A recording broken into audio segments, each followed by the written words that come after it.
Okay, y'all, it's time to talk about trash in Paris. Yep, I said it. It was trash in Paris.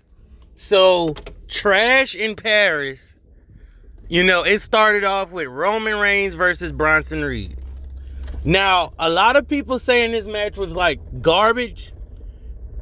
I only like this match because it wasn't the flippy dippy, wrestling that we get from every superstar. It wasn't a bunch of sweet chin music kicks that lead nowhere. It was actually a wrestling match. And yeah, they had to write Roman off of TV. So they had to jump him and get him really injured and all of that. So, it was nice to see Paul Heyman, get guillotined or whatever.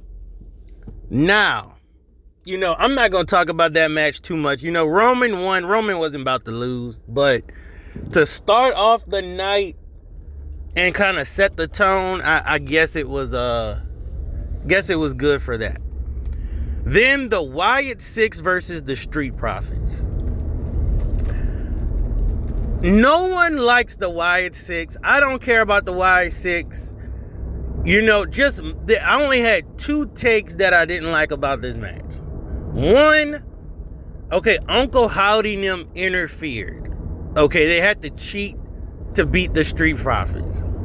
My thing is, what's the point of B-Fab?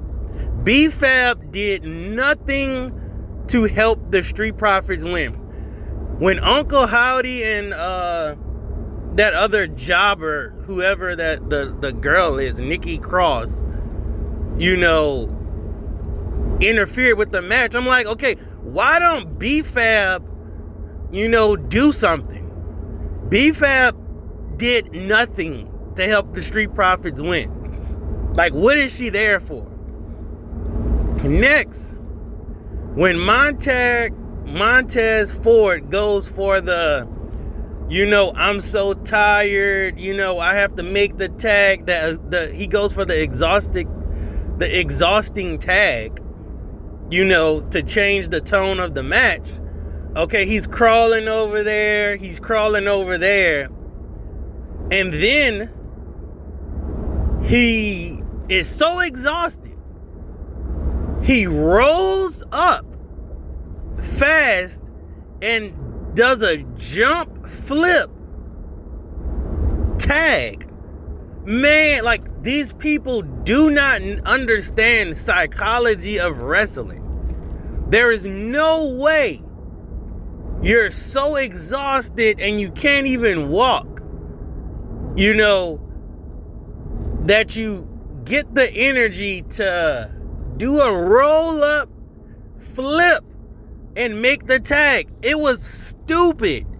Man, it would have made so much more if you would have just got a little bit of energy and maybe, did a roll and did the tag. But no, you just had to throw in this flippy dippy roll-up, tag. I mean, Shawn Michaels is the perfect example of, I don't have to do the flippy dippy stuff and I can still get some stuff off. Like, Shawn Michaels would have never, got so exhausted and then did a rolling jump up flip. He might have would have just rolled up and gave the tag. Chris Jericho, Eddie Guerrero, none of those guys do that. Like, that's a dumb Ricochet type move. A Javon Evans type move, and they just don't understand the psychology. Like, you don't go from 0 energy to 110% energy to make a tag. To do a flip tag. If you could do a flip, you could get up and walk and tag him. Like, it's so dumb. Next, Becky Lynch versus Nikki Bella. Trash. There was a bunch of botches. I expect better from them, but that just goes to show that Nikki Bella era of divas can't hang with the new divas. That's all that was. And Becky Lynch isn't even that type of great, new women's type wrestler. She don't even have that moveset. Next, Rusev versus Sheamus. This was actually an A+ match. That, we don't care about Sheamus and Rusev because there's no story there. They brawled on Raw for about 3 months. And then they finally got their payoff here, which we're happy for. But knowing WWE, Sheamus and Rusev are probably going to feud for another month. But this match was okay. It was good. I'll say it was a good match. Next, John Cena versus Logan Paul.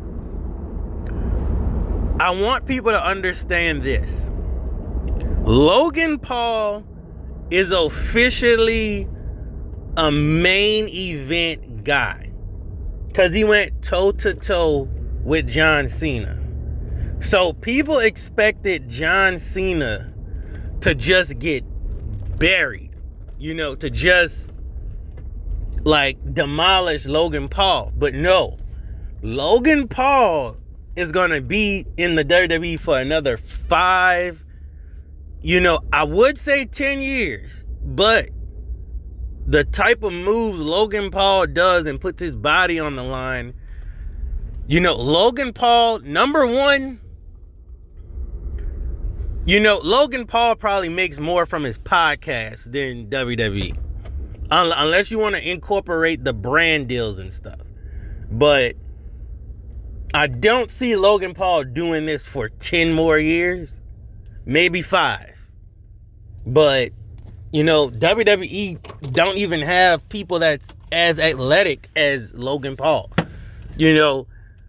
Logan Paul, by him watching, he said he watched wrestling when he was young and stuff. I think Logan Paul understands psychology better than Montez Ford, honestly. Better than the Wyatt Six. Better than a lot of other people. So, Logan Paul is going to be a great superstar in the future. Will he have a career long as Seth Rollins and Roman Reigns? I don't think so. I don't see Logan Paul being here another 10 years, honestly. I mean, they would have to drop a humongous bag for Logan Paul to stay. Next. And we all knew John Cena was going to win. And y'all are retarded if y'all thought Brock Lesnar was coming back. I'm sorry. No. Brock Lesnar does not do Clash in Paris. You will see Brock Lesnar probably Survivor Series. Next. Seth Rollins, CM Punk, Jey Uso, LA Knight. They are doing LA Knight dirty. LA Knight needs to leave and just go to AEW. The only way I would stay in WWE is unless, they giving LA Knight that bag. If they not giving LA Knight the biggest bag, why stay? At this point, it's just a job. It's just a job for LA Knight. LA Knight could easily be the United States champion. Honestly, LA Knight don't need to be no United States, no Intercontinental.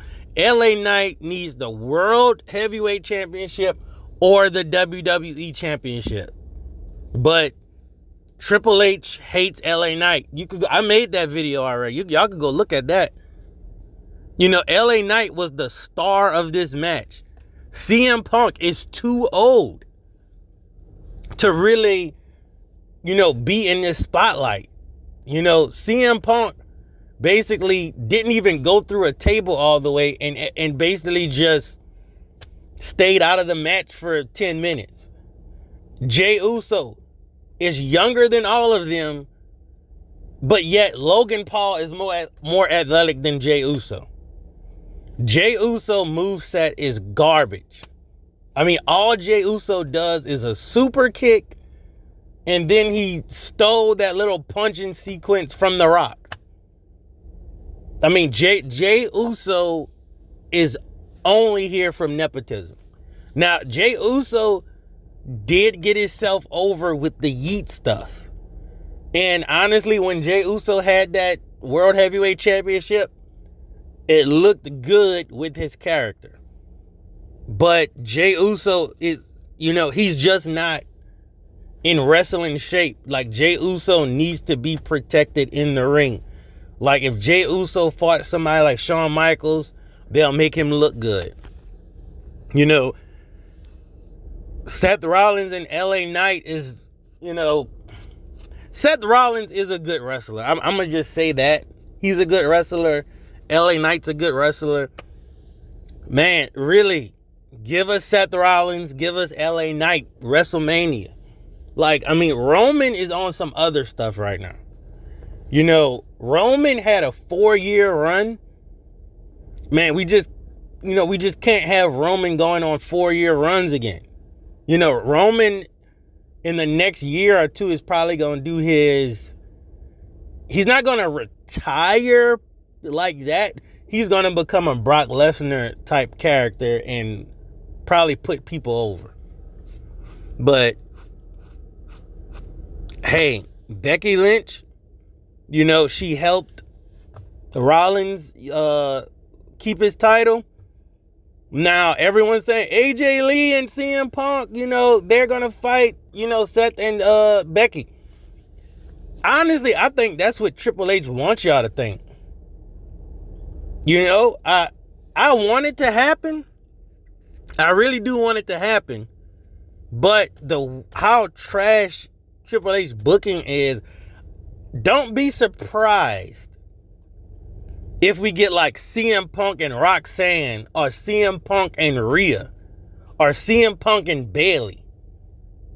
Don't be surprised if we get CM Punk and Bayley.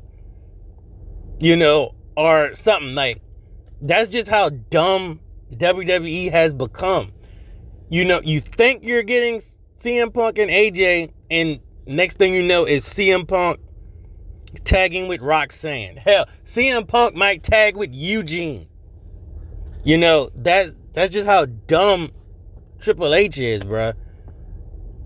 Trash in Paris, man, I give it a 3 out of 10, man. Even and there was no ass in Paris either. All you got was Nikki Bella no ass versus Becky Lynch no ass. Like, is that, let Shawn Michaels book these matches. You could have got Tiffany versus Jade rematch. So much stuff you could have did. You could have did Io Sky versus something. You could have had a women's tag team match. No tag titles. Well, just the SmackDown ones, but you could have did the Raw ones too. Like, you could have made this pay-per-view feel special, but nope. They didn't do it. So, man, whatever with Triple H, bro. But this was trash in Paris.